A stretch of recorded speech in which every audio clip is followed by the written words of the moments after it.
ലൂക്കോസിന്റെ സുവിശേഷം 22-ാം അധ്യായം 3-ാമത്തെ വാക്യം. എന്നാൽ 12 കൂട്ടത്തിലുള്ള ഇസ്കരിയോത്ത യൂദയിൽ സാത്താൻ കടന്നു. യൂദായിൽ ആര് കടന്നു? സാത്താൻ കടന്നു. ഇപ്പോൾ ഞാൻ പറയാം, മനുഷ്യനിൽ കടക്കുന്നതാണ് പിശാചിന് ഏറ്റവും ഇഷ്ടം. ചിലരുടെ ദേഹത്ത് ഒരു ഭൂതം കയറും, ചിലരുടെ ദേഹത്ത് 7 ഭൂതം കയറും, ചിലരുടെ ദേഹത്ത് 6000-നകത്തുള്ള സംഖ്യകൾ കയറും. ഈ ഭൂതം കയറുന്നത് എന്തിനാണെന്നറിയാമോ? നിന്നിൽ ഭൂതത്തിൻ്റെ സ്വഭാവം സൃഷ്ടിക്കണം. നിന്നിൽ എന്തുവാ? ഭൂതത്തിൻ്റെ. നിങ്ങൾ ശ്രദ്ധിക്കണം, ഒരു യോഗത്തിൽ ഒരു ഭൂതം ഇളകി വീഴും, അലറി വീഴും. ചിലത് പറയും ഞാൻ ചിന്നമ്മയാണ്, പാപ്പച്ചനാണ്, അപ്പുറത്തെ രമണിയാണ് എന്നൊക്കെ പറയും. നിങ്ങൾ അതിൻ്റെ പുറകെ ഒന്നും പോകരുത്, നിങ്ങൾ ശ്രദ്ധിച്ച് കേൾക്കണം. സ്തോത്രം. പിശാച് സത്യം പറയത്തില്ല. അവൻ പോഷ്കിൻ്റെ അപ്പനും അവൻ്റെ വല്യപ്പനുമാണ്. അതുകൊണ്ട് അവൻ എന്തു പറയത്തില്ല. ചിലരൊക്കെ പ്രസംഗം കേൾക്കാൻ പറയും, പോയിച്ചോന്ന് പറയും, ഓ ഇന്നൊന്ന് ഒരു യോഗമായിരുന്നു, എന്തുവാ ഭൂതം പറയുന്നത് കേൾക്കണം. നമ്മൾ ഭൂതം പറയുന്നത് കേൾക്കാൻ ഇവിടെ വന്നതല്ല, ആണോ? ദൈവം പറയുന്നത് മാത്രം ഇവിടെ കേട്ടാൽ മതി. ഒരു ഭൂതം പറയുന്നത് ഇവിടെ കേൾക്കണ്ട. ഒരു നല്ല ഹല്ലേലൂയ പറഞ്ഞ്. അപ്പോൾ അതുകൊണ്ട് നിങ്ങൾ ശ്രദ്ധിക്കണം, ഭൂതങ്ങൾ സംസാരിക്കുന്നതിന് സ്ഥാനമില്ല. ദൈവദാസന്മാർക്ക്, വെളിപ്പാടുള്ളവർക്ക് ദൈവം വെളിപ്പെടുത്തും അവനിൽ വ്യാപരിക്കുന്ന സ്പിരിറ്റ് ഏതാണ്. നിങ്ങളൊന്ന് ശ്രദ്ധിച്ചു കേൾക്കണം. ഹല്ലേലൂയ. അപ്പം സ്തോത്രം. അപ്പം ചില ശരീരങ്ങളിൽ ഭൂതം കയറിയാൽ ചിലത് ഇളകുന്ന ഭൂതമുണ്ട്, ഇളകാത്ത ഭൂതമുണ്ട്, അലറുന്ന ഭൂതമുണ്ട്.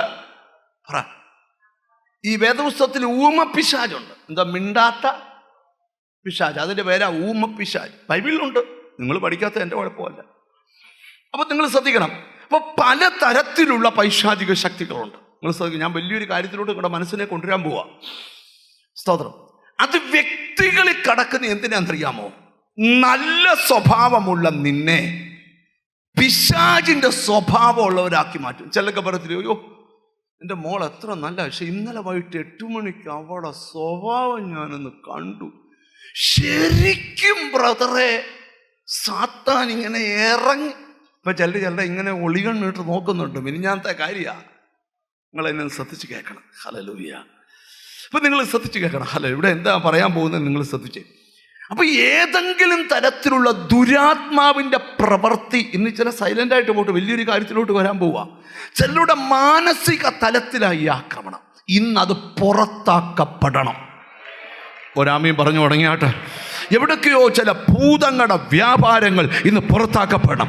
അപ്പോൾ യൂദായിൽ സാത്താൻ കടന്നു.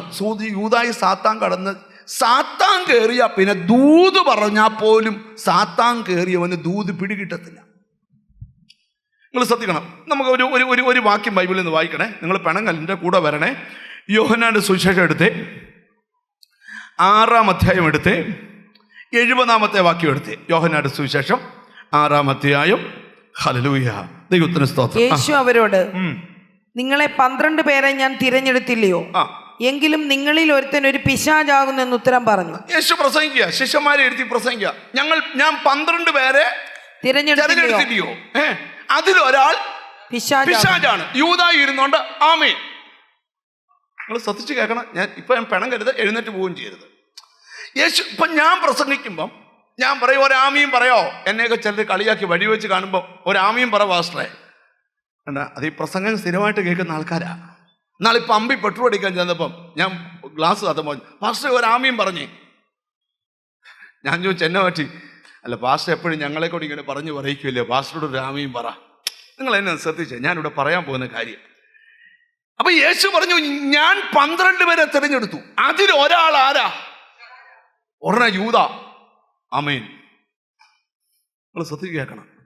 ഈ ഭൂതം കയറിക്കഴിഞ്ഞാൽ ഭൂതത്തെ ഒരിക്കലും ദൂതിനെ സപ്പോർട്ട് ചെയ്തില്ല. പണങ്ങും ചെയ്യരുത്. ഇനി ഒരു വാക്യത്തിലൂടെ നമുക്ക് വരാം. യോഹന്നാന്റെ സുവിശേഷം 13-ാം അധ്യായം 2-ാം വാക്യം. അത്താഴമായപ്പോൾ പിശാച് ശീമോന്റെ മകനായ യൂദാ ഇസ്കരിയോത്താവിന്റെ ഹൃദയത്തിൽ അവനെ കാണിച്ചു കൊടുപ്പാൻ തോന്നിച്ചു. ഈ ഭൂതം കയറിക്കഴിഞ്ഞാൽ ദൂത് ഏറ്റെടുക്കത്തില്ല, ആവശ്യമില്ലാത്ത തോന്നൽ വരും. എന്തുവാ? ഭൂതത്തിന് ആരെ കാണിച്ചു കൊടുക്കാനാ? യേശുവിനെ. ഞാൻ നിങ്ങളോട് ചുമ്മാ ചോദിക്കുകയാണേ, 5 അപ്പവും 2 മീനും വാഴ്ത്തി നുറുക്കി കൊടുത്തത് യൂദായുടെ കയ്യിലോട്ടാ. ഇത്ര അത്ഭുതം പ്രസിദ്ധമാക്കിക്കൊണ്ടിരുന്ന യൂദ ഒരു ഒറ്റുകാരനായി മാറി. ഈ ഭൂതം കയറിക്കഴിഞ്ഞാൽ മനസാക്ഷി നഷ്ടപ്പെടും. അതുകൊണ്ട് ഓർത്തോണം, ഒത്തിരി ഭൂതം കയറിയോര് നാം നിന്നെ ആക്രമിക്കാൻ നിൽപ്പുണ്ട്.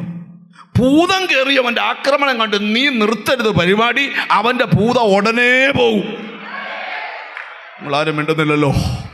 നിങ്ങൾക്ക് മനസ്സിലാകുന്നുള്ളൂ. ഞങ്ങൾക്കിതൊക്കെ കാണുമ്പോൾ അറിയാം ഭൂതമേതാ ദൈവാത്മാവേതാന്ന്.